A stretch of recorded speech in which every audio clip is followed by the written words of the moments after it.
Good morning, good afternoon, and good evening, and a warm welcome to all of you to this webinar. I will be your moderator today. My name is Ritva Reinikka, and I'm currently Professor of Practice at Aalto University and the Helsinki Graduate School of Economics here in Finland, where I am broadcasting to you. And earlier this year, I was appointed as special advisor to the EU Commissioner on International Partnerships, Ms. Urpilainen.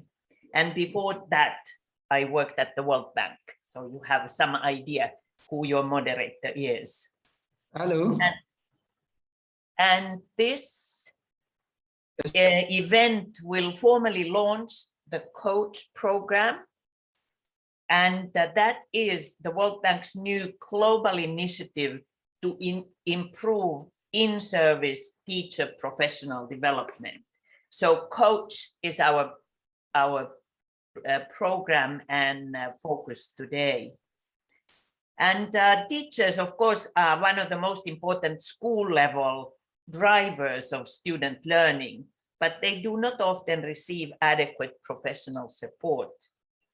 While there is much recent evidence on what works in teacher professional development, in-service training in many education systems does not really align well or make use of this evidence, or does little to equip teachers for the classroom. So therefore, this program. And it is really through actionable tools that the coach program will support and already supports countries and other partners working in development. And it aims at bridging two gaps, one between evidence and practice, and the other gap between design and implementation. So we have a webinar which is 90 minutes, and it will begin with the introductory remarks by the World Bank's director of the Education Global Practice, Jaime Savadra. And then the World Bank's coach team will introduce the program, its vision, approach, and available resources and tools briefly. And then following the presentation, I will moderate a panel discussion, and we try to focus on three things on the panel, and we do have a very exciting panel today. So first we look at what has worked in delivering effective teacher professional development, concrete practical examples from really different parts of the world.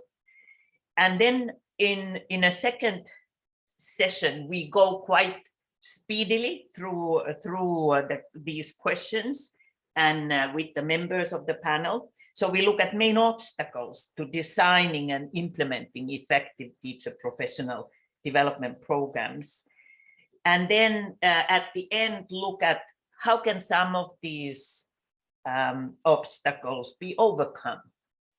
But what I will do is I will introduce the panel when we start the panel session, which is one of the really good gifts of this event. Just one housekeeping issue. There is simultaneous interpretation, and actually we had, it is a challenge to put all these together, so we started a couple of minutes late because of that. But I would like to let you know that there is simultaneous interpretation into Arabic, French, Spanish, and Portuguese. And to listen to the event in one of these languages, thanks to the interpretation, please go to the bottom center right. That's what the instruction is. I hope it shows like that on your screen, on your Zoom screen, and click interpretation to select the language of your choice. And if you have problems, use the chat. So there is a technical team available to assist you.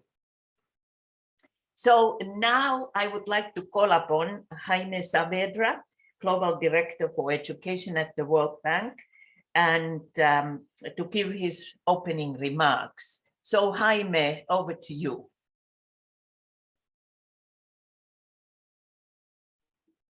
So,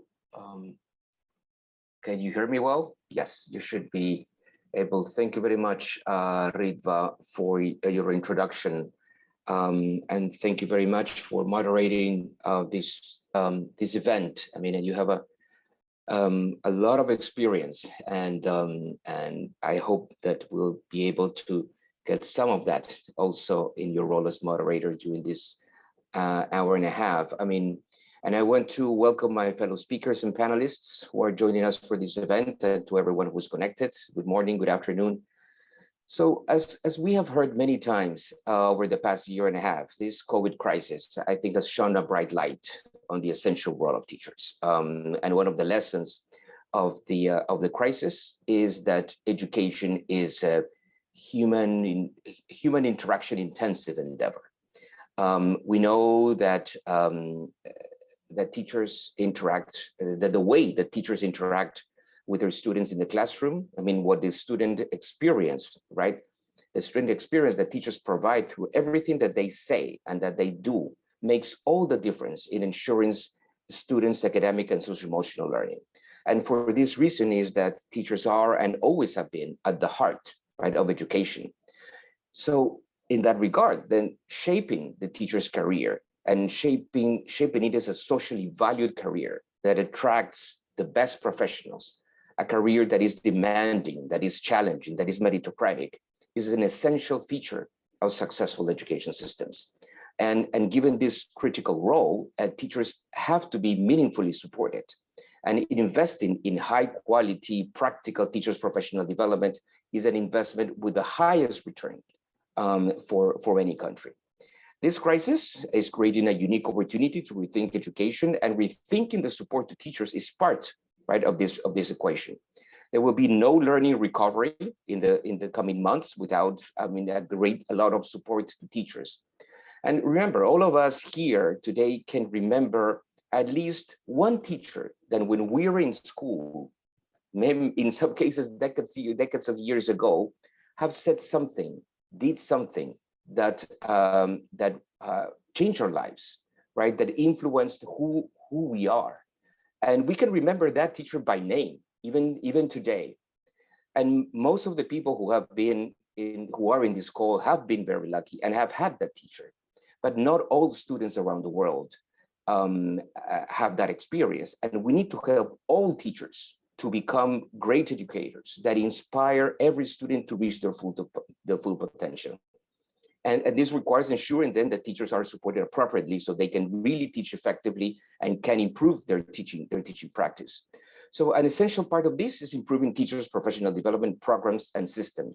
Too often, unfortunately, teachers' professional development programs are ineffective. I mean, they imply a lot of time that is invested, but not necessarily this respond to the evidence of what we know that works to support teachers as adults that have to learn permanently, right, and practice permanently their teaching craft, right? We need to help teachers new content, build and master new practices, and bring those new practices into the classroom in a meaningful way. So teachers' professional development is about that, and not necessarily it happens that way in many of the investments that we have been doing during the last decades, right, in terms of teachers training.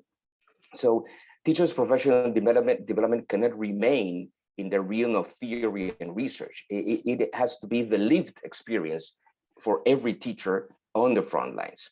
So as we will hear today, the coach program is a key part of the World Bank's contribution to this effort to better support teachers around the world. And drawing from research and experiences around the world, from different countries, the program has identified a set of evidence-based principles of effective teachers' professional development, and it has the goal of helping countries, right, to improve and align their teachers' professional development systems. These principles, as the team is going to describe, say that training has to be tailored, that training has to be practical, that training has to be focused, and training has to be ongoing. It has to be a permanent endeavor. And Coach, the initiative that we are discussing today, works to translate research into practice to improve and better design these programs. Let me mention now in 1 minute about a bit about the work of the World Bank with teachers. The World Bank's portfolio as of today is about $23 billion, of which about 10 billion are new commitments, are new engagements with countries in the last 2 years, even during the pandemic. And a large share of that is devoted to supporting teachers. In fact, around 18 or a little bit more than 18 million teachers worldwide are being supported by education projects of the institution. And over time, the quality of those teachers' professional development has improved. So the change is happening. The change to better teachers' professional development programs is happening. And let me mention a couple of examples very quickly. One is Indonesia, for instance, in which we're providing, or the country is providing 150,000 primary and secondary school teachers with high quality professional development focused on helping improving their teaching practices. This training in Indonesia is tailored because it's a mix of competency testing and self-diagnosis that allows to identify the teacher's training needs. It's practical because it's centered around helping teachers developing skills that can be applied in the classroom.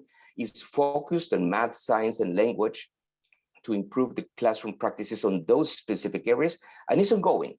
Right, the initial training is complemented by ongoing participation in peer working groups that meet regularly.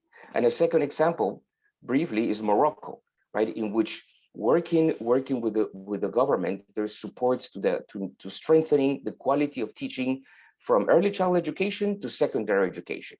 And again, it's tailored, is response to teacher needs by using first classroom observation tools to gather data on student-teacher interaction, identify gaps, and helping teachers to improve in specific areas. This training in Morocco is practical, right? The training will zero in or is zeroing in on strategies and behaviors teachers can use in the classroom. It's focused on improving teaching practices, addressing in particularly socio-emotional development, and it's ongoing, right? The idea is that it's not a one-off training, right? But it's about teachers receiving coaching that will support their work regularly. And later today, in the next minutes, we're gonna hear from Mayor Ivo Gomez from Sobral, from Dr. Makaria from Kenya, who will share more about the changes in teachers' professional development in those states and countries. With this in mind, let me close saying that I'm really thrilled to be launching the Coach program today. I think building relationships between teachers and students and between teachers and those who support teachers, right? Building relationships in general is transformative. High quality teachers' professional development that builds on the evidence of what works and puts relationships at the center of the educational process is what helps teachers to teach better and engage better and for students to learn more. So I think it's a wonderful opportunity, right, to build on the lessons of the pandemic, right, but also making sure that all students, right, are exposed to teachers that have all the support that they need, because that will be the critical aspect in order to make sure that we improve the quality of educational systems around the world. So with that, let me hand it back over to you, Ritva, and many thanks to all of you for joining us. Thank you very much, Jaime. I like your passion and experience. I always think of you as, of course, a colleague, but also having been a minister of education in Peru. I think some of the passion comes from those experiences. So thank you so much for introducing this. And these are, like I just want to say, these are international public goods that the bank has made available to all of us. They are free for all of us to use. But now we go to the presentation. We have a short presentation of Coach, what it is, its vision, approach, and especially the tools. And we have the co-leaders of the Coach program. They are Ezequiel Molina, who is a senior economist, and Adele Pushparatnam, education specialist, and they will deliver the presentation for us. And my instructions say that if you'd like to view the presentation in full screen, please double click on the screen once the presentation is up there. So Ezekiel and Adele, over to you. Thanks, Ritva. Good morning and good afternoon. We are really happy to be here and have all of you, almost 300 participants, join us for the launch of Coach.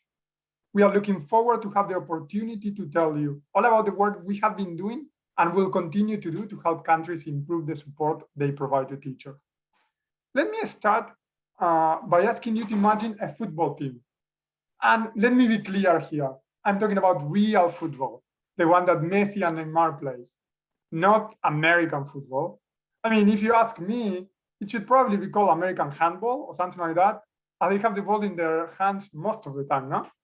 But forget about that. Let me go back to the real football and the example. This football team, imagine a football team that has a unique training philosophy, whose players don't play any games during their early years on the club until they are old enough to be part of the professional team. During these early years, they get together 5 times a week to receive theoretical training on game tactics. These players do not get to practice on the field or play any matches before their first professional game. Then, based on a written exam on game tactics, some players are chosen to move on to the professional team. The professional team only uses the field on game days and plays without a coach, so nobody watches them play and provide feedback. The question for you is, do you think this training philosophy is effective? How do you think this team will perform? Will they get better over time? If you agree with me that this is not an effective training philosophy, why do we expect this approach to work for teachers? From pre-service training, where teachers are trained on theory without enough opportunities to practice teaching in the classroom, to in-service teacher professional development, where teachers are rarely observed or get feedback on what they are doing well or how they can improve. This approach means that teachers often feel unsupported and are ill-equipped to respond to their student needs. However, there is a better way, and there are many, many bright spots in teacher professional development around the world. Bright spots are programs and interventions with proven results in accelerating learning by improving teacher professional development, even under very, very, very challenging conditions. We will be hearing more about the bright spots later today from our panelists, Ivo and Ruben, but let me give you some examples. In Brazil, the municipality of Sobral went from number 1,366 to number 1 in student learning outcomes by making prepared and motivated teachers a pillar of their education reform.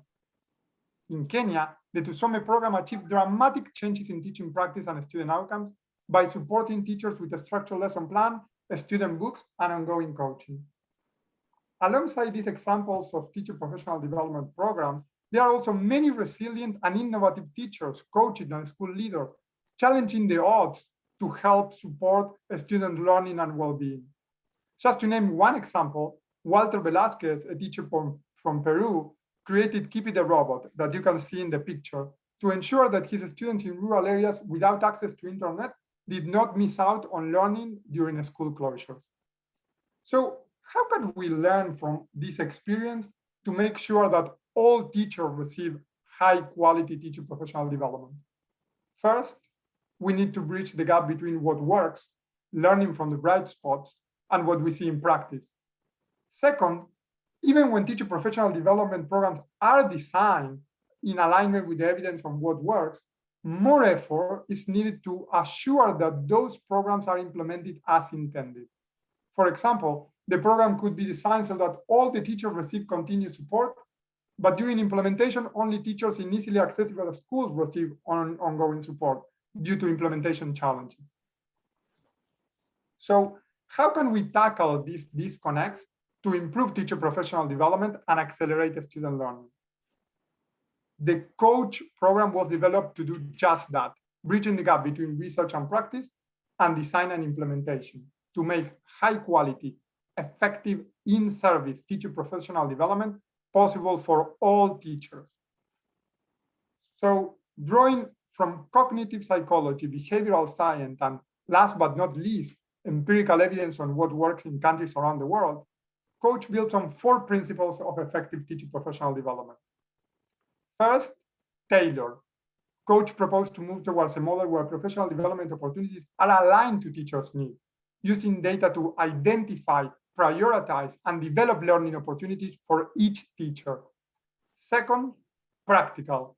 Coach proposed to move towards a model centered on practical skills, focus on what teachers need to do in the classroom, and give multiple opportunities for teachers to practice these new skills, receive feedback, and improve.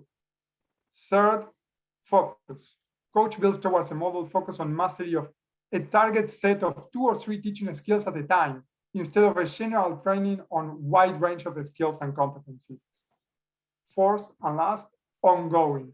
Coach builds towards a model focused on providing continuous support through repeated cycles of observation and feedback. The program is called Coach because coaching embodies these 4 principles.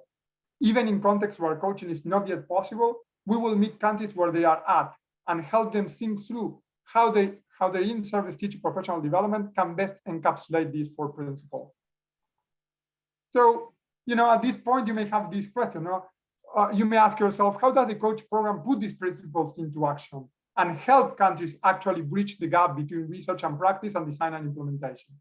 And I would say that that is a great question. So let me go to say, what is the approach that we use to accomplish that goal? Coach takes a 3-pronged approach. The first is developing technical products, tools, and resources on how to design and implement in-service teacher professional development programs. These resources help translate research into actionable guidance, bridging the gap between research and practice. The second is providing direct operational support in the form of technical and financial assistance to help countries improve their in-service TPD system, tailoring resources and implementation support to their needs. In this way, the Coach program helps bridge the gap between design and implementation. And finally, the third one is stakeholder engagement. We work on building consensus about the urgency needed to improve teacher professional development and the evidence-based principles that should guide those improvements, both in design and in implementation.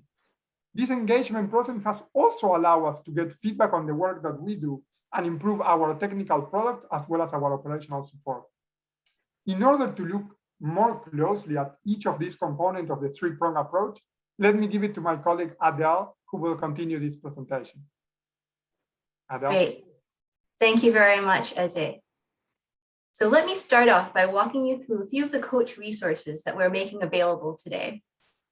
They're primarily targeted at policymakers and those in charge of designing and implementing teacher professional development programs, I will say TPD for short, but they can be used by a wide range of country stakeholders, from policymakers, school, program, and system leaders, teachers, and others, as well as development partners working on TPD.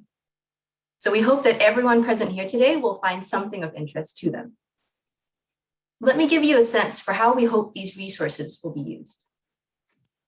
First, imagine you're at the earliest stages of designing a TPD intervention, and you want to get a feel for what a successful program looks like at scale.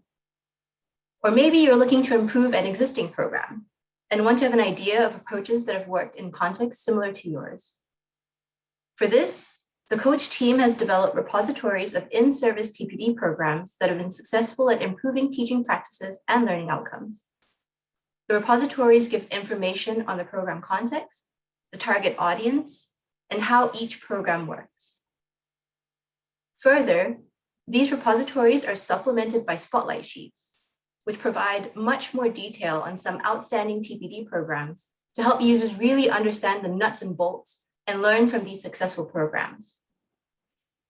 Now, looking through the repositories, you may see that successful TPD programs often include an element of group training, along with an element of ongoing support. And this is something you decide to emulate in your context. But now maybe you have questions like, what is the maximum number of teachers that can participate in a group training without hurting the effectiveness of the training? Who within your system is well placed to play the role of coach or pedagogical leader? What is the ideal ratio of coaches to teachers? Or maybe in your context, it's too difficult to bring teachers together regularly for group training, and it's too difficult for coaches to visit teachers in schools with meaningful frequency. So you decide that a school-based model of TPD is a better fit, and you want to know how to best set this up. Here, the coach program has developed a range of products that respond to these sorts of specific, practical questions. This includes a guidance note on structuring effective one-to-one support if you're interested in coaching, a note on effective group support if you're interested in group training, and a note on designing and implementing school or cluster-based TPD. And then, as you're thinking through the design of your TPD program, you might realize that it would be helpful for teachers to have materials that they can refer to during training and that they can use in their classrooms. We have realized that it's often difficult to get a hold of materials that have been used in effective TPD programs. And so in the coach program, we have done two things. We've tried our best to gather existing materials and make them available through the repositories I mentioned earlier. And we've also developed additional example materials that can be used within TPD programs.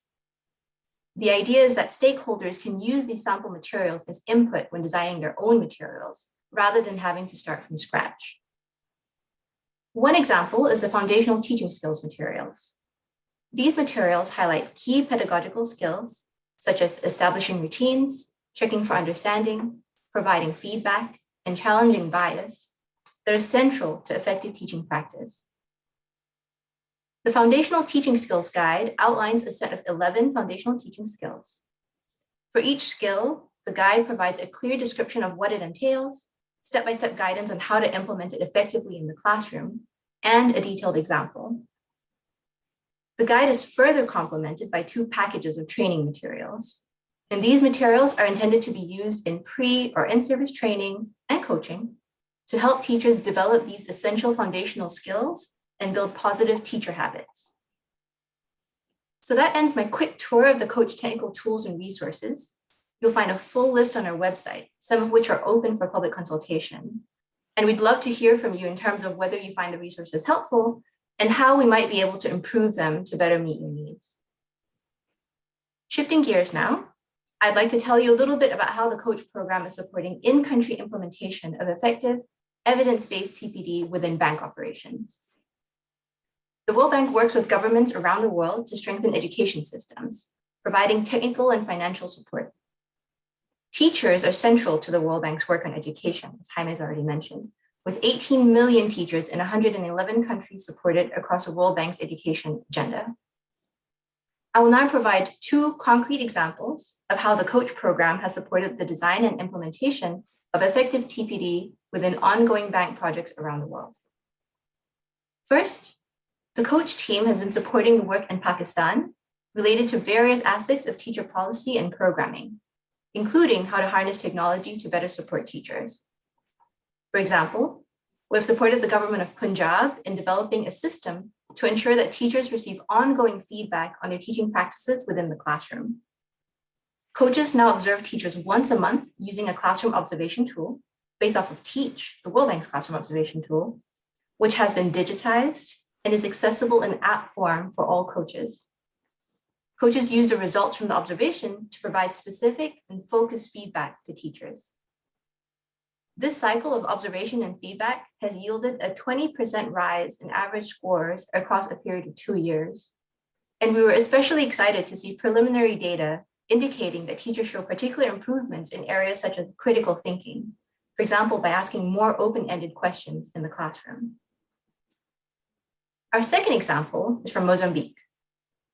As part of its ongoing work in Mozambique, the World Bank is supporting the Aprender Mais initiative, which is working to improve early grade reading outcomes.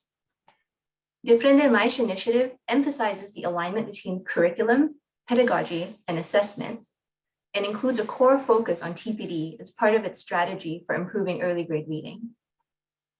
The Aprender Mais program will be piloted in 1 province of Mozambique next year, and the learnings from this pilot will inform national scale-up of the approach, supported by our World Bank project.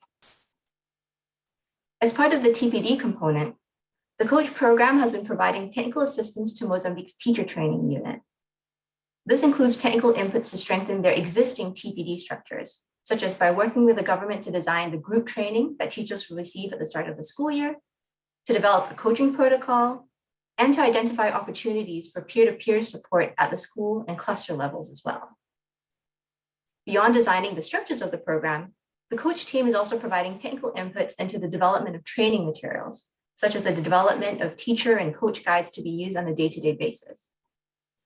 The coach technical tools have served as helpful resources throughout these processes, and the work on the ground has also helped fine-tune the technical tools by highlighting ways in which they can be made even more practical and relevant to the context in which the World Bank works. This is an important element of the coach program, this feedback loop between theory and practice. Now, moving on to the final prong of the coach program, it's stakeholder engagement. It's very important to us that coach tools and resources build on expertise and knowledge from other programs in the field. To ensure the relevance and usability of each tool, the team has been soliciting feedback and input throughout public consultation periods. The first 3 coach products that we put up for consultation were downloaded over 3,500 times during their consultation process, and we received feedback from a wide range of users, policymakers, technical staff from international organizations, and also, more importantly, from beneficiaries, including teachers, coaches, and school leaders. In addition to these public consultations, a technical advisory board of experts, including education practitioners, academics, and policymakers, also provide ongoing feedback to ensure relevance and rigor across the coach work program. And finally, the coach team works to promote the importance of high-quality in-service TPD in efforts to address global learning poverty, to disseminate coach resources, and to promote their uptake in the field. We're doing this through virtual events, such as this event series, blog posts, a podcast series, and a newsletter. With that, we hope that you will join us in our efforts to accelerate student learning by enhancing in-service TPD. We invite you to join public consultations on our coach materials and to explore how coach could be useful in your own context. The tools discussed today are available on our website. And as you'll see, the tools have already been translated into several languages. And we hope that this will make it more accessible to a wide range of stakeholders around the globe. You can keep up to date with the latest coach updates by signing up for the World Bank Teachers Team newsletter. And we'll share a link in the chat soon. And feel free to reach out to us at coach@worldbank.org with questions or to share your thoughts. Before handing the floor back to Ritva, Eze and I wanted to close our presentation by acknowledging our amazing coach team, who are the brains and the brawn and the beauty behind all the work that you've heard about today. There are too many of them to mention, but you can find more information about the team on the coach website. We wanted to give a special shout out to Ana Del Toro, who has been working tirelessly and patiently over the past months to make today's event a success. So thank you very much, Ana. We could not have done it without you. And we also want to thank our comms and IT teams for their support for this event. Thank you all once again, and we're looking forward to an interesting discussion ahead. Ritva, back to you. Thank you very much, Adele and Eze. That was compact and very informative. I think we all have now a good idea what coach is. And of course, there is the other tool, the data tool. We'll touch upon it during the panel, but that had its own launch and they can go together. But this is really the action-oriented, teacher in-service training-oriented. So I thank you very much. It's a great job you've done. And now what I would like to do is turn to the very exciting panel that we have assembled to our webinar today. I will introduce each member when I pose the questions, and actually they all have their own tailored questions because we want to get the most out of them in terms of their experience and their advice they have to share. So just before we get started, I wanted to let you know, all in the audience, and I already see the chat messages flashing, there are issues and questions. There will hopefully be time for a short question and answers session at the end. So if you have any questions to the presenters and the panelists, please send them via chat. And we have a back office team who will consolidate them and then pass some of them to me so that I can post them to the right people.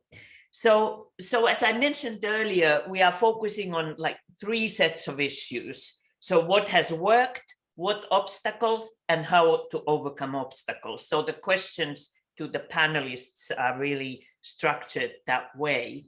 And we are gonna start with Brazil. And we already heard mentions in the bank presentation and also Jaime's comments. I would like to call upon Ivo Ferreira Gomes, who is mayor of Sobral, state of Ceará, northeastern Brazil. So welcome, Mayor. And in 8 years, Sobral went from being ranked 1,366 in the municipal ranking list of learning outcomes and results. And if I'm correct, from some other literature, I think there are about 5,500 municipalities altogether in Brazil. So you moved from that 1,366 to rank #1, and that's like quite amazing when you hear it. And it's not just once, but several years in a row. And revamped support for teachers is part of your program and behind the driving this massive improvement. So Mayor Gomez, I wanted to ask you just in a couple of minutes, so I want really speed so that we get the maximum information out.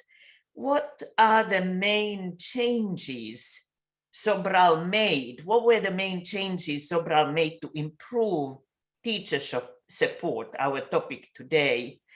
Was the Sobral program, as the coach team says, that it needs to be tailored, practical, focused, and ongoing?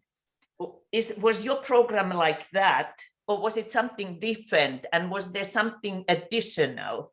So Mayor Gomez, over to you. Yes, we did that. Let me start just to greet everybody here. Good morning, good afternoon, or good evening, depending on where you are. Please forgive me my poor English. I'll try to be as clear as possible. Let me greet everybody on behalf of Mr. Jaime Savadra, Education Global Director of the World Bank Group. Thank you very much for the invitation. I'm very honored to be here. We've been together before discussing learning poverty, and I think this is the first outcome of that meeting we had some years ago in Washington. I'm very happy to see an institution as important as the World Bank. We finally have a powerful voice on a subject that it's fundamental to have a public system that provides good education for everybody.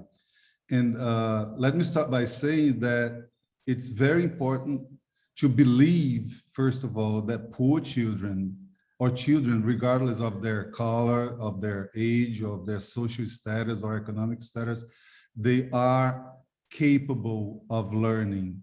That's what the first thought that we had here. If we didn't believe in that, we would never move on doing what we did. So we believe very emphatically that all children can learn if governments provide them with all the necessary and sufficient instruments for that. Let me say also that the core problem, we have so many problems in education. It's so much, there's so much to do that sometimes we just don't focus on what's most important or what is the the origin of the problem. So we found out here some 2 decades ago. That's very important to say also, that whatever we're doing that's good here in Sobral, it's been going on for 25 years. It was not something that happened 1 year and the next year we were, providing good teaching services for the kids. But the core problem is literacy. Children need to be able to read and write by 6 years old. That's what the landmark we provided here. We sought for that. So, and for that, we need to have good teachers. If we don't have good teachers, we're not going anywhere. To have good teachers, we have to pay, salaries that at least not consider miserable salaries. And we have to provide for them the proper training for what they're doing in the classroom. We founded a school for teachers developing, professional development here. And we are doing a great job. Since then, I think I've passed a lot of my time. Thank you very much, Mayor Gomez. We'll come back still to that, and maybe you can talk a little bit about also as a politician, how that works, but that was great. I'm gonna move on to this part of the world, to the north, where I am also right now, and call upon Minna Kelhä, and she is the newly appointed Director General of the Finnish National Agency of Education. And Finland is recognized as having an education system that has really super good teachers. Sometimes they say best teachers. But that has not always been the case. Even the school system has not always been as good as it is now in terms of PISA results and so forth. And during the 1960s and 70s, important reforms were made to improve the support to the Finnish teachers. So Minna, I would like to ask you just very briefly in a couple of minutes, key aspects of Finland's journey to excellence, especially what kind of support systems were offered to teachers, and did they sound anything like the coach program? Were they tailored, practical, focused, and ongoing, or what kind of thing worked in the Finnish context? So over to you, Minna. Thank you, Ritva, for the introduction and the good question. And hello, you all from Finland. Good afternoon from here. We do treasure the importance of education in our society as a building block to equity. Developing Finnish education system has required wise political decision-making, high-quality teacher education, and versatile national curriculum. Teaching has been and still is a highly valued and recognized profession. We have been very fortunate to be able to select the best students to become teachers. Presently, all our teachers have master's degree in education. Our system is based on trust and autonomy, yet there is a need to follow up and listen to the needs of teachers. This must lead to acting, creating new means, and making necessary decisions, keeping professional development vital and up to date. We need to provide equal opportunities for our students. In addition, equal opportunities for high-quality teacher professional development. The 4 principles of coach program, tailored, practical, focused, and ongoing, suit well for the Finnish teachers' professional development. We need tailored mentoring and coaching for the teachers. Teachers may need practical advice on digital learning.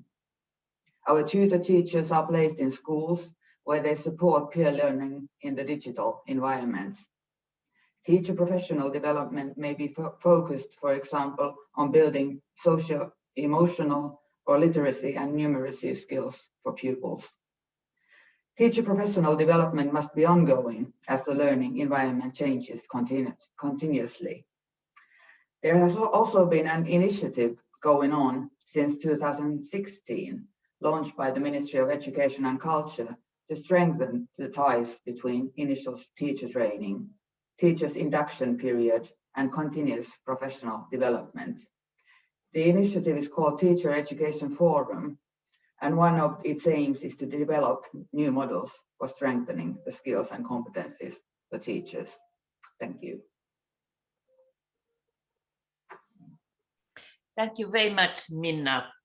That is very interesting. And I think in the development context and developing country context, sometimes I personally miss a good write-up of the olden times on how the path to this kind of model was done. But that in another time. I wanted to then, our next panelist was supposed to be Nancy Macharia, Chief Executive Officer, Kenya Teachers Service Commission. Unfortunately, she has had connection issues, but we do have a replacement, and is Dr. Ruben Tambur online? Yes, very good. So he is also, Dr. Ruben, he is from the Teacher Service Commission from Kenya. And just as a background to say is that Kenya has made great gains in raising learning outcomes in recent years. And I also know from my own work with the service delivery indicators that Kenya stands out in the African context in many regards. We often hear, and we heard in the presentation about programs like Tusome or Pride, which are also externally funded, but have a very big focus on revamping teacher professional development, providing teachers lesson plans, student books, and ongoing support. So this type of approach that we are talking about here. So I wanted to ask you, Dr. Tambur, how were teachers engaged in the design and rollout of these programs? And I already saw some questions flashing on the screen or in chat that how sustainable can these types of programs be? And given that we are in Kenya now, and I follow sometimes Kenyan newspapers, so I do know that you have a debate on the new curriculum, and there's some pushback from parents who say overload, too much homework, teachers are not adequately trained. So just briefly, Doctor, I wanted to ask you, how can you and your Teacher Service Commission ensure that teacher training keeps pace with constantly evolving demands? And what advice would you have to others regarding teacher voices and perspectives? How do you bring them in? So over to you. Thank you. Thank you so much, Ivat, for the question. I want to say that I am representing the CEO Teacher Service Commission. She got engaged and she was not able to pick up our connection this afternoon. And therefore we are sorry about it, but we are representing the CEO Teacher Service Commission.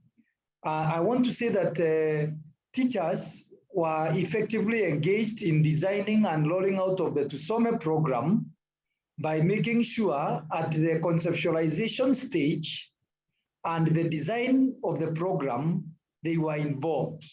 A number of teachers were called from different parts of the country, and they discussed about the program and how the program was designed. They were aware. Because in Kenya, we work with what we call the panel system of teachers, where we will get teachers in different subject areas that are involved in designing different materials. That's number one. Number two, teachers were also involved in piloting of the materials at the various schools in the country, and they provided their feedback, which is very, very critical in designing and finalizing the materials. The other aspect that was very critical is the teachers were involved in the training. And what happened is that we indeed train who we call in Kenya curriculum support officers. Curriculum support officers are basically teacher service commission employees who are supposed to be supporting the teachers on issues of curriculum implementation.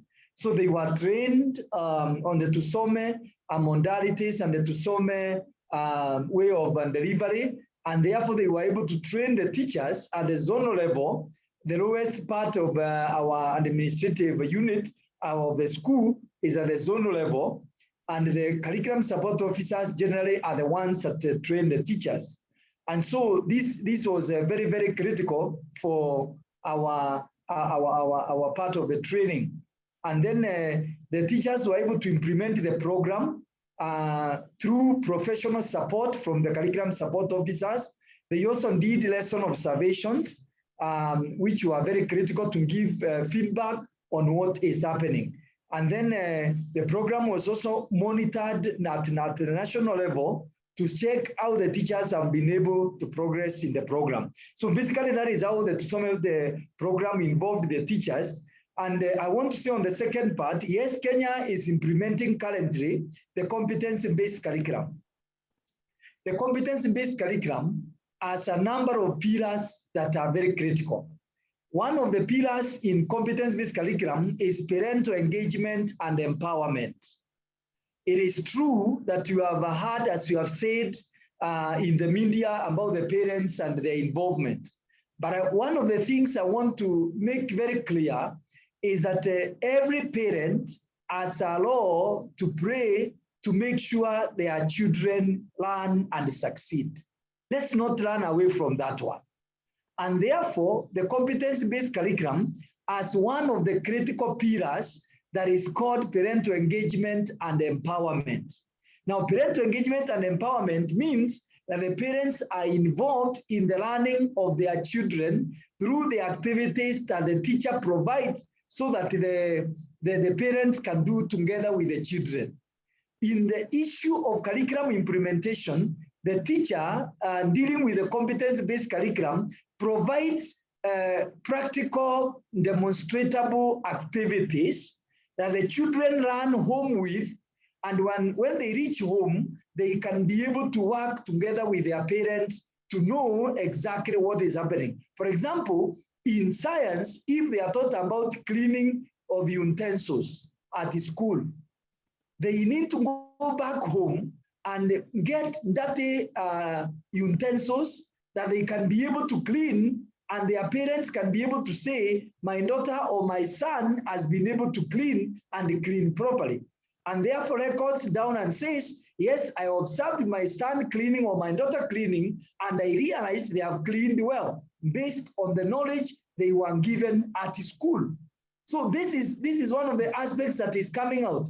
But you see, what is happening is that many of the parents are quite busy in other many duties. So they come late or they leave early in the morning, and therefore they are not there to be able to do what is required. And that's why we are saying we cannot bring a society where parents are not also responsible for their children.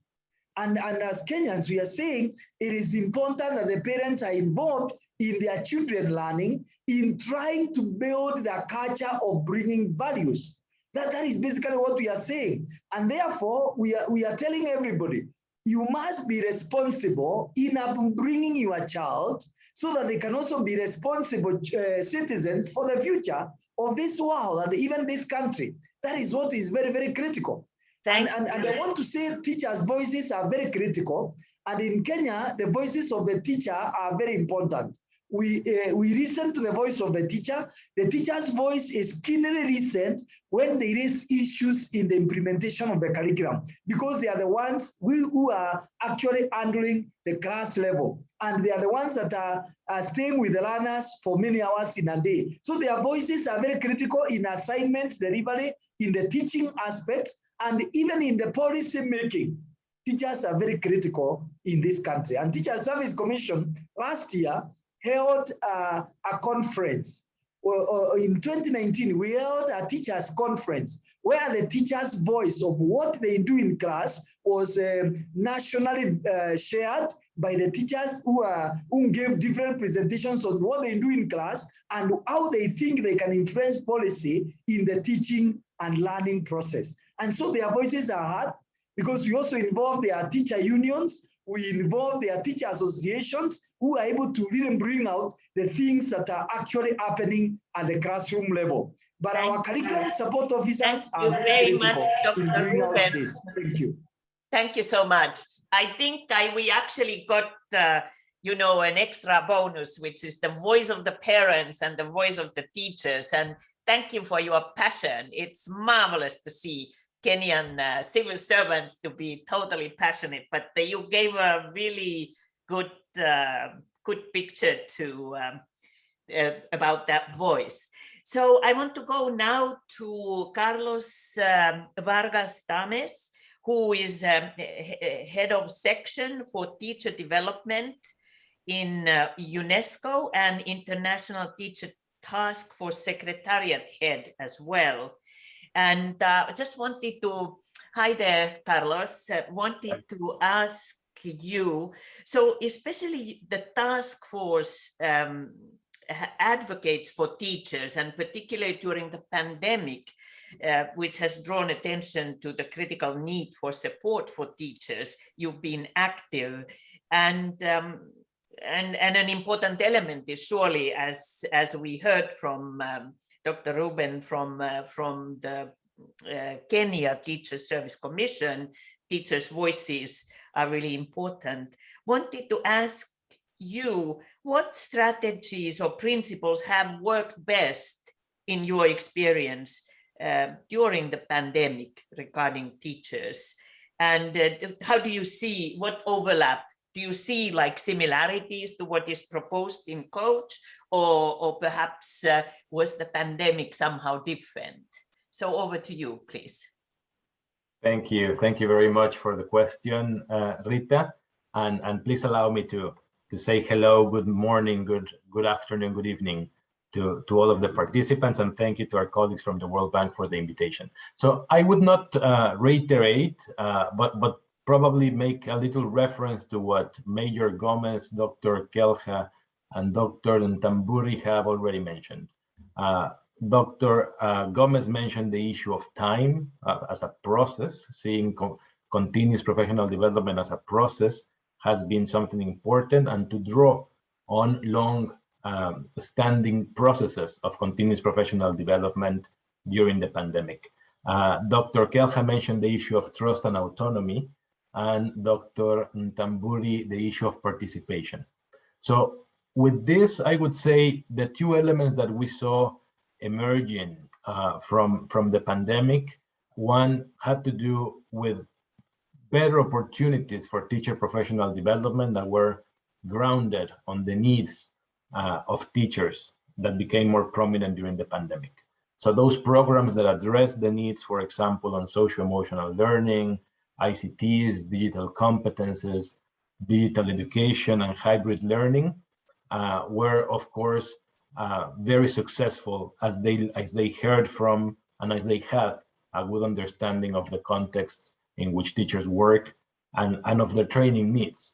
And for this, I think a second strategy is fundamental, and we saw very useful throughout the pandemic, which was the consultation with teachers. As has been mentioned before, the issue of social dialogue was paramount to the educational responses that were formulated at the outset of the pandemic. So for that, it's important to say that the trust and the confidence that is built up in teachers and to learn about past positive experiences, for example, during the pandemic or during different pandemics, like we saw in Sierra Leone and in Guinea during the Ebola outbreak, for example. We saw that it was through dialogue with teachers that the better responses were actually crafted. The effectiveness, the success of the responses depended highly on the ownership and the participation of teachers. So I would say teacher voices can be strengthened through other practical means as well at the school level, including communities of practice, the development of spaces of fora in person or virtually for mentoring, for exchange within and between schools, school districts, and so on. But something that happens within these communities, which is important, is that the talent, the skills, the pedagogical knowledge of teachers is identified. Those who can share the knowledge and the skills with others. So in that respect, the issue of mentoring, the issue of accompaniment was something important. And finally, in terms of the overlaps that we see in the principles, certainly the one of innovation speaks highly to us.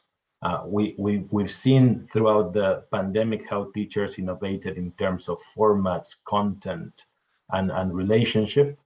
But for innovation to actually flourish, the issue of teacher professional autonomy is something critical, as is something that we see coming out of the principles of the coach program. So it is important to have, on the one hand, the ability to innovate and the pedagogical knowledge, but the space that is created in terms of autonomy, the participation again of teachers in educational decision-making from the classroom level and upwards has been a particularly important characteristics of effective responses to the crisis. So I'll stop there and I will share more later on. Yeah, thank you so much. Thank you very much. It's very interesting. About the challenges, Jaime, I want to come to you first. And we've talked about the Teach, which is the data tool to observe and record what happens in the classroom and how the teacher is doing. And then now we have the coach tool as well. I want to ask you, Jaime, what are the system level challenges that countries, you work with all the developing countries as in the World Bank, what do these countries face to collect this data regularly and at scale, and to establish then effective feedback systems? Like, is that a pie in the sky, or how can it be achieved, Jaime? Thanks, Ritva. So this is about, I think, first of all, changing mindsets.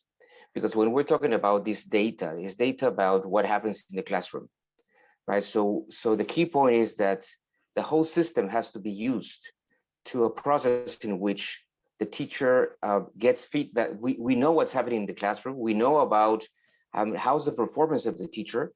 The teacher is observed by peers or by someone else and is given feedback. How can he improve or she improve her craft permanently? So the key point there is actually that understanding by teachers and everyone in the system that this is a craft that has to be improved a long time, right? So, and that's why the first thing is about this changing mindset, right? That all of us, right, require feedback, right? And probably all of us in our organizations have evaluation systems in which someone is providing us feedback in terms of how we're doing our work, right? And what are our areas of strength, and what are areas that have to be improved. And we all as professionals have to receive permanently that. So the first key challenge, I think, is that change in mindset. So for the teacher to be innovative at the classroom level, right? For the teacher to be creative and how to engage better with the students, they always have to receive feedback from someone, right? In terms of how well they're doing. But then the key challenge is that one thing is to do that in one classroom, while the other thing is to do it in the whole school and in the whole system. Right, and it's true. There are challenges there because it's difficult. First of all, you need to have good tools, right? There are techniques to observe and to provide feedback. There are tools to do that, and Teach is one tool, right? That the bank worked during the last few years. But there are many other tools in the market, right? And many education systems use those tools, right? So there's a big offer there. So whatever tool you use, I mean, one thing is to have a tool to adapt it, but then make sure that you have the managerial capacities to do that at scale. Because as I said, this is not an issue that of using it in a classroom, it's to use it in all schools, right? So that there is an implementation challenge there, but it's doable, right? And we have examples in Punjab, for example, right? That in fact this was done and rolled out through the whole province. And then the third point I wanted to make is that is about using the data. You could have data about what's happening in the classroom. So there, and that data can be used in two ways.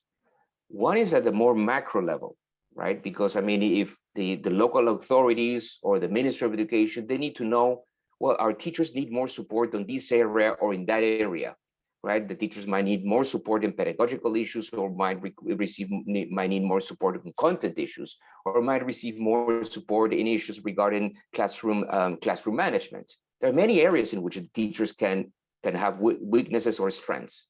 So there has to be a good understanding at the macro level in terms of what are areas that require more support.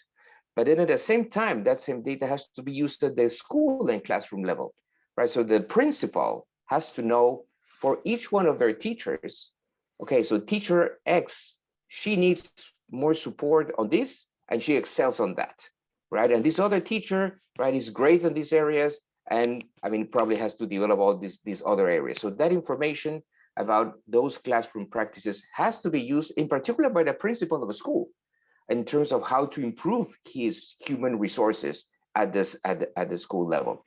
So so I think this is a complex task, right? But actually the key point is that we need to recognize that the key issue in terms of improving the quality of education is improving what happens inside the classroom, right? And it's improving that interaction between the teacher and the student, right? And it's about them providing all the support and use data in order to provide better support, right, to those teachers in that interaction process.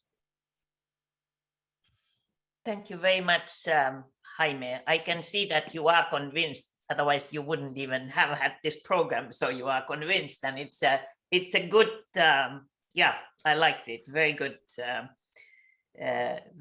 point. I think even in the Finnish system, regarding the Finnish system, I'm much more sort of an observer, but even there often the PISA people say, you are doing many things so well, but peer-to-peer learning is really some of your weak points. So it links to this a little bit. I wanted to ask you, Carlos, again, to just come back very quickly, 1 minute. I want to speed up a little bit, but to ask, what do you see as critical obstacles for countries to improve their teacher professional training development, and to get it to those tailored, focused, practical, ongoing? What obstacles do you see there? Just very briefly, please. Thank you, Ritva. Indeed, I would mention that one of the key challenges is the contextualization of continuous professional development and teacher professional development programs. I agree they need to be tailored to local needs. They have to be practical. But the reality is that continuous professional development programs are often too short, and they are driven sometimes by donors, sometimes by provision of teacher training, and they might be disconnected from the needs and the realities of the country. So I would say one of the challenges is the missing the fit for purpose of the programs, and this is coupled with inadequate follow-up and institutionalization in countries. So I would say the lack of alignment of teacher professional development to national standards, to ongoing plans, to the history and tradition of what is needed in terms of institutional resources, norms are important. And just one more point, probably to mention that the governance, the norms, the teacher culture are important to promote teacher autonomy and leadership, to make decisions, to take professional risks, to exercise pedagogical judgment, and to innovate around knowledge and skills that are gained in training. So just to say that that is one of the big hindrances, I believe.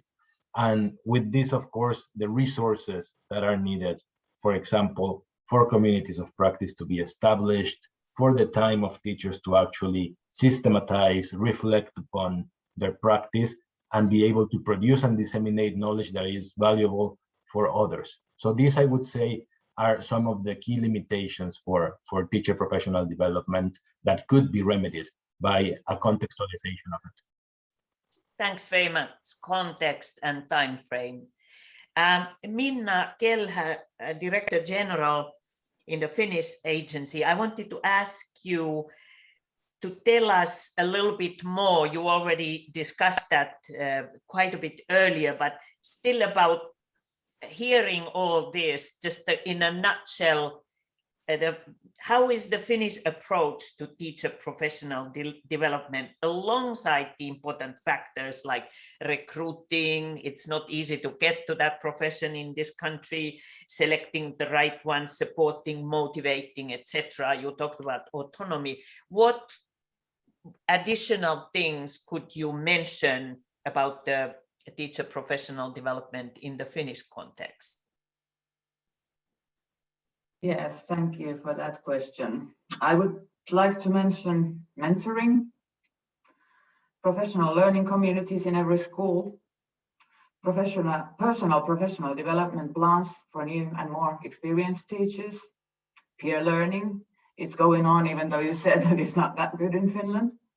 Tutor teachers, collaborative teaching, team teaching, and online learning are all means that have been developed to help teachers improve their competencies in Finland. Even though teachers become facilitators in learning rather than information banks in themselves, they will continue to play the role of a key figure in the lives of students. Teachers have the responsibility to assist in the flourishment of every individual, but in doing so, they must be able to access the resources needed to fully allow such supportive learning environments to develop. The Finnish National Agency for Education, where I work, has a dual role as regards improving the quality of teaching in Finland. Firstly, we organize professional development for teachers. Secondly, our agency has granted state subsidy for universities and other organizations to plan and execute professional development program for teachers. Thank you. Very good. Thank you very much. That's very interesting. I also have worked with your agency and learned a little bit on the Finnish system, but that is really a comprehensive coverage. Now, I wanted to turn to Ivo Gomez, Mayor of Sobral, but what I'm going to do, because we have 10 more minutes or so, with 12 minutes left, I'm not going to ask my question, which had to do about coherence. Also, coherence is enormously important in terms of politics, technical voices of teachers, and so forth. But there is an audience question for you, and I just want to, because usually you end up not having the chance for the questions. So the question from the audience goes, when you talk with other politicians, what arguments do you find the most effective for convincing them to follow Sobral in setting a target of all children learning and implementing concrete practical support for teachers to meet that target? So how could other countries learn about the politics of Ceará and Sobral especially? I give them our example here. I said, listen, good education brings votes. You can get a lot of votes providing good education for the people, because education is a concern of everybody, but it has never been at the center of practical decisions by the politicians.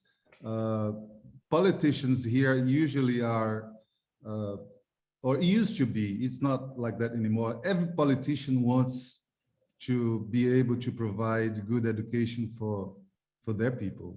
I never suspected otherwise. So I was just kidding about the votes. I say that about the votes because my political group here in Sobral has won 6 elections in a row, our coalition. And our most important trophy, for so to speak, was the outcomes of the schools and the recognition of the state and the country of what we're doing here. So people of Sobral are very proud of the titles that Sobral has won, the awards, the prizes, and the recognition. So politicians, I'm going back to what I was saying, all politicians, I believe, want to be able to provide good education for everybody. They just don't know what to do. They want to do, but most of the time, they don't know how to begin. They don't have patience. I said in the beginning that we've been here for 25 years. And this project we lead here has begun on the first day of this 25 years. So it has never had any kind of, backwardness. So what I need to say to them is what I said in the beginning. Everybody can learn. Everybody. If the children of Sobral, which is one of the poorest, located in one of the poorest states of Brazil, can learn, people everywhere in the world can learn. We just need to qualify our teachers. The teachers in Sobral have a very high self-esteem because they are every day recognized by what they have done for the children and for the society as a whole. So please believe that what's happening today, what has been happening until nowadays, can be changed, and can be changed in a very fast fashion. What happened in Sobral was, once we found out what the problem was or what the problems were, and invited the teachers to participate in TPD, as you say, this has made us an enormous impact on their self-esteem, because after that, when they go back to school, knowing what to do, knowing when to do, and not being afraid or suspicious of the assessments we made twice a year of our students, they respond immediately. It's amazing how fast the outcomes can come once the teachers know what to do, once the Secretary of Education has a good use of the outcomes of the assessment and make the proper intervention based on the assessment of the students. I hope I can help. And we are here, very happy we receive a lot of delegations from every part of the country and even other countries, and we are very happy to show them how obvious sometimes things in education can be. Thank you. Very great. It's a hopeful and powerful message, and even 6 times you've come to the office. So yeah, it's not me. Not me. Not you, but you are the political coalition I'm part of. That's right. And I'm just very happy, just to finish, to tell you guys that after 18 months, we finally have our children back to school since the 1st of September. So we are very excited and happy with that. That's very good. Thank you so much. I just 2 quick questions. I wanted to go back to Kenya briefly and really come back to the issue of that was partly discussed, or there have been, and this is also a question that really comes from the audience, is that how do you make, I think, Dr. Ruben, you gave an idea that to SOME and the programs that have also been externally funded are sustainable, and their local ownership is actively there. There is still, so given this, one of the audience questions is, how do you design programs to be sustainable and scalable over time, keeping in mind national budgets, political will, and other considerations? So very briefly, just 1 minute, what lessons can others learn from you to make externally funded activities sustainable?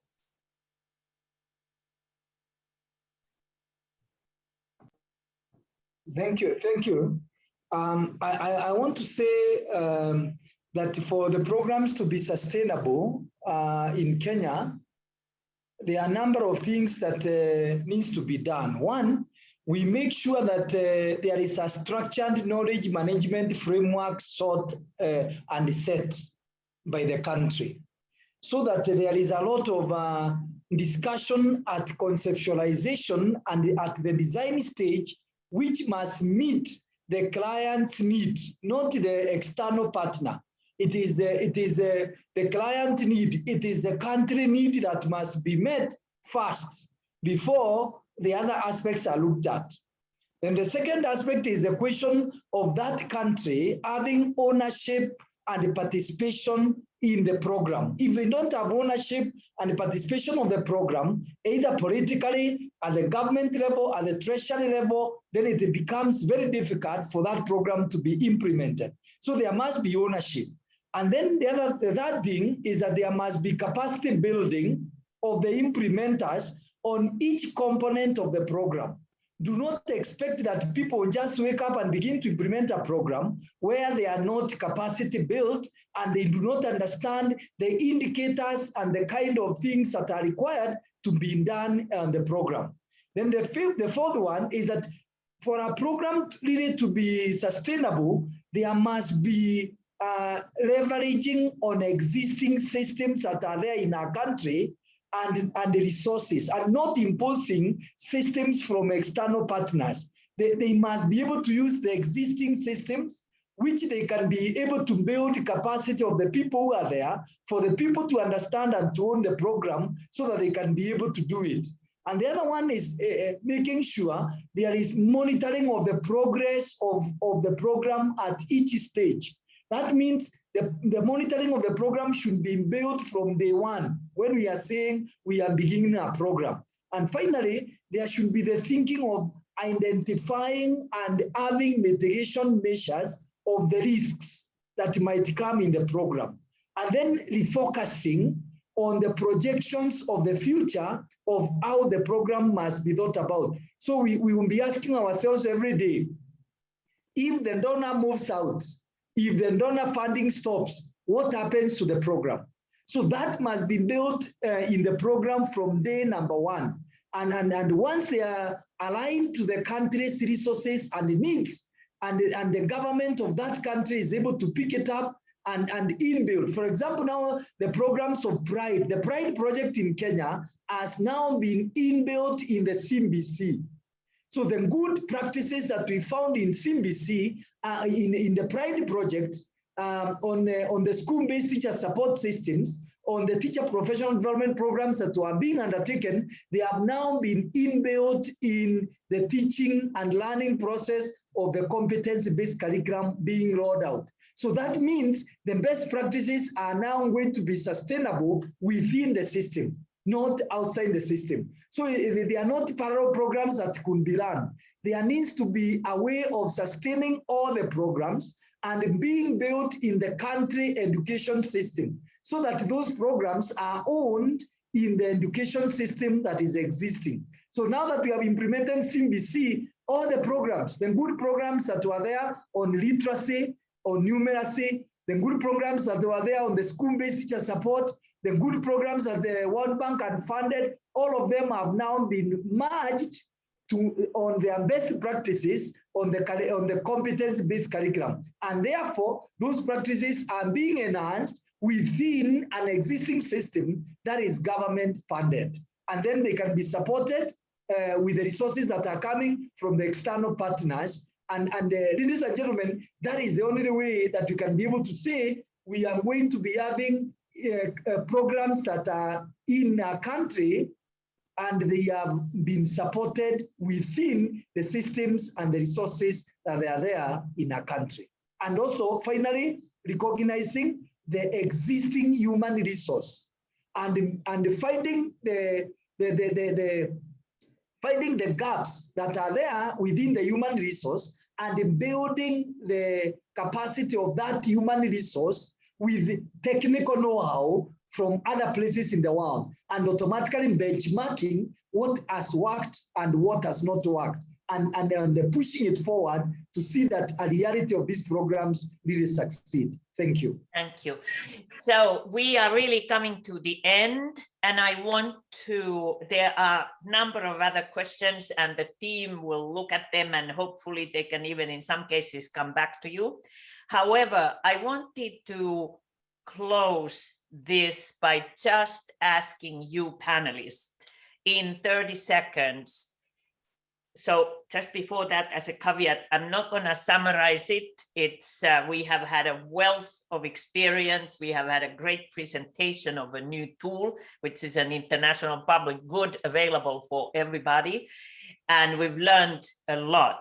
What is, and the materials are just all available and the chat has informed us about them. But I wanted to ask each of you, what was your takeaway? One single takeaway, the important one, what comes to mind of this session? And let me start with you, Jaime. No, let me leave you last, Jaime. You are the host of this event, and instead ask Carlos UNESCO. What do you take away? Just very briefly. Thank you, Ridva. It's difficult. It's difficult to choose just one of the many issues that were discussed in this session. But I would say my key takeaway has to do with the enormous potential that teachers have to improve their own practice, to innovate, and the need for professional autonomy, for spaces to actually share and as we said, reflect upon their practices. I think those are the key lessons in terms of how the knowledge that is produced that can support and build on the knowledge of others to improve teacher practice at the classroom level can actually be extrapolated to a system. So that would be my key takeaway. Thank you. Mayor Gomez, what is your main takeaway from this thing? You are muted, sorry. I'm sorry. Yeah.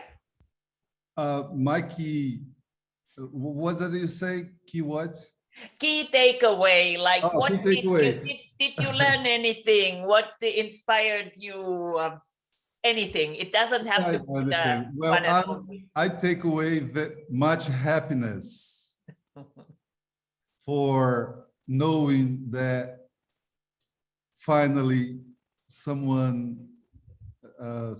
so powerful in the planet is worried about what matters, to train teachers, to let the teachers know what they have to do in order to make children learn, all children learn.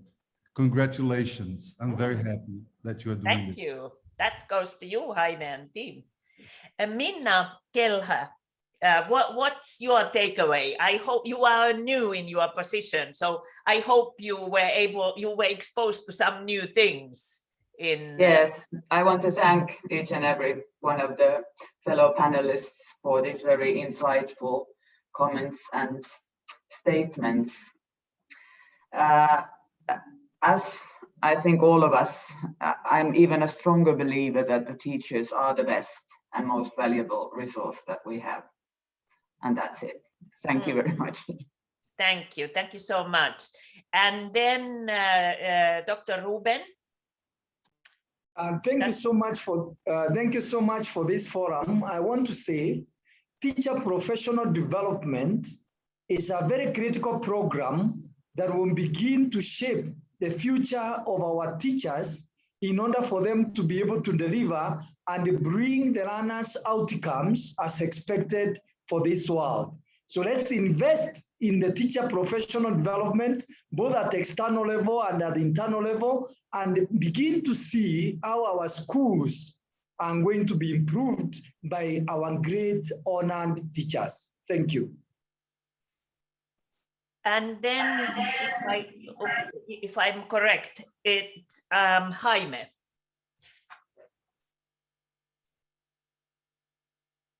Jaime, you are Thank you very much. Yeah. Thank you very much, Ritva. Let me abuse my role and say two quick things. The first one is related to what Dr. Tambur has just mentioned. This is a permanent task. This is a permanent task, right? That is about investing in teachers in the right way. And is government usually will be government programs that have to be supported, but that have to be a permanent line of action and a permanent line in the budget, right? Because it's something that it's a continuous investment that has to be done on teachers. And my second point is something that actually Mayor Gomez didn't say today, but he told me when I visited Sobrao, was that all his discussions today were about we need to believe in teachers, we need to believe in students, we need to work with them, or about technical decisions regarding education. And the key point is that then political decisions have to be taken out of the technical decisions of education. You need to take politics out of education, but that is a political decision, right? That all governments have to take. And then think of the teaching profession, right, as one of the most technical challenges that we have, that are absolutely critical in order to improve the quality of education in our countries. Thanks, Ripa. Thank you so much. So I will just, for my part, I will say I learned enormously myself during preparation as well as during this panel. And I think for me, the big takeaway is I agree. I'm a great believer that it's the country that needs to lead it and its system, but also that politics is super important. And the and the coherence of all these things is really important. And I think if the politics is able to take the politics away from education, that is a really an important role for politicians to do if that's what is needed in the context. So I want to thank you all for this session. Thank you all the panelists. You've really offered a lot of value for all of us. I think there were maybe 320. I saw the highest number of participants. I want to thank Jaime and Eze and Adele and your teams for putting all this together. And for my own part, which may be small, but I'm definitely advocating for anyone to make use of that public good that you have provided. And then just encourage all of you to check this information has been flying there all along. And there is also an email, which is coach@worldbank.org for questions. And I've seen a lot of questions actually. So I hope somehow the team will be able to also engage with the questionnaires if that's possible. But check out, make use of that. And just so many thanks for everyone for the gift of your participation and sharing the information, and to the bank team, both the coach team and the technical team who made this possible. So it was my great pleasure to work with you, and good night, and have a good day there in the Western Hemisphere, and thank you all. Bye-bye now. Bye-bye. Thank you very much. Thank you, everyone. Thanks to everyone.